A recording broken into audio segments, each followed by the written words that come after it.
show you that, play it as Zerg, and, and give you an idea of where these hotkeys sort of look like and look at. Okay, here's a simple game. Setup it's on King Sejong Station. Okay. And the game's loading up, so I'm just giving it a second to load up. Okay. Now I kind of semi-break the rules a little bit just because I have sort of some bad habits that don't die hard, but don't get too stuck on those, okay? So this is sort of how a first game would be played of Starcraft 2. You set up and you say you have some sort of build order, right? So I might say, okay, I want to put my hatchery on 4 because that's how I like to do things, right? And then I'm going to do 4 SD to build workers. And all I'm going to do is I'm just going to kind of build workers and follow some build order that I have. Okay. You can kind of practice your pointer precision, etc. when you're playing. Okay, but ideally what you want is when you move small distances that you're able to move the small distances really fast. Be able to click on the individual workers really simply. If you're trying to move small distances and it's not moving right, then you need to adjust the scale bar a little bit more, okay? You need to get used to being able to click on individual units and tell individual units to do something, right? So I clicked on the unit, clicked on the unit, tell it to move. And there's a lot of resources on how to do this, okay?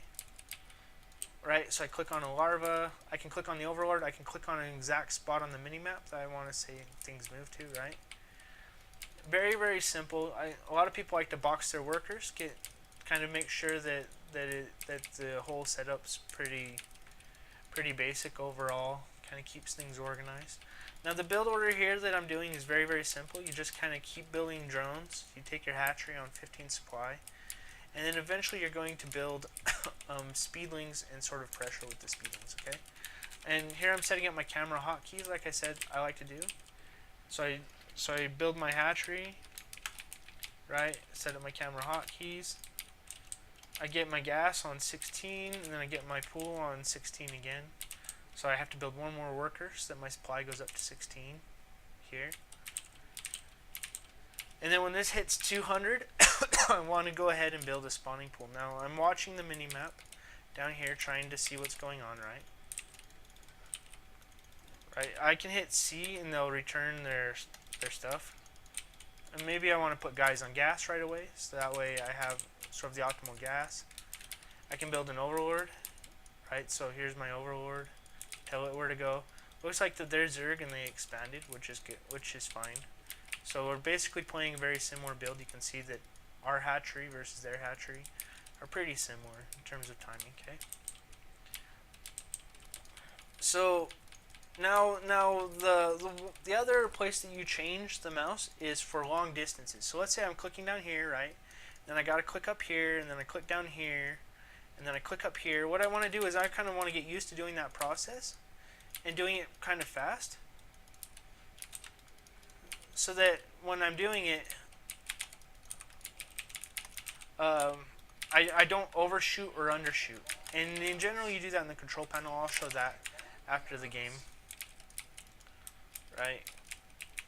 So again, here I'm just building some wings, kind of seeing what's going on.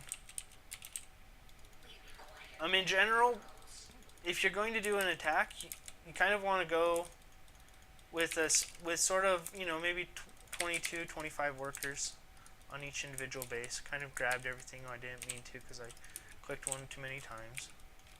Right? I build a few wings, kind of see what's going on. And it's really important to get your injects right as soon as your queens come up. It's kind of a very, very important thing in terms of game. Now here I'm gonna want to attack, so I'm just gonna rally all my stuff out there, okay?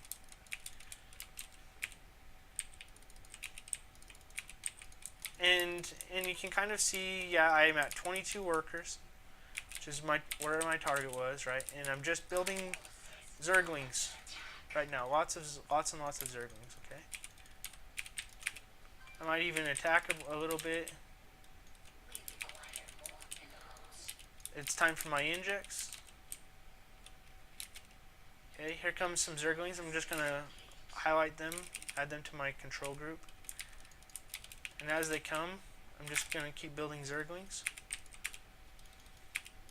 I'll just move the hurt ones back and move the non-hurt ones forward. And go back to do injects. Looks like I'm a hair early. So now I did my injects. Build an overlord, keep building Zerglings. Just grab them. All I'm doing is just doing shift 1 to add them to my hotkey group. And then I'm just trying to kind of pull them so they kind of surround the units and get in here and do damage. That's all I'm doing, okay? Now, usually, you know, it's kind of the phase in the game where you kind of want to start thinking about expanding, getting upgrades, etc. To do that, you know, usually you put guys back on gas. And you kind of get set up. And you can see that I'm getting way far ahead because I have more army than they built, right? Just was seeing what that worker does, right?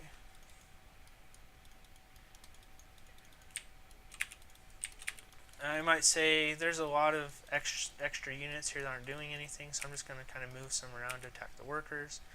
And I'm going to kill everything. Start getting my creep, you know, build a hatchery. This is very simple sort of styles.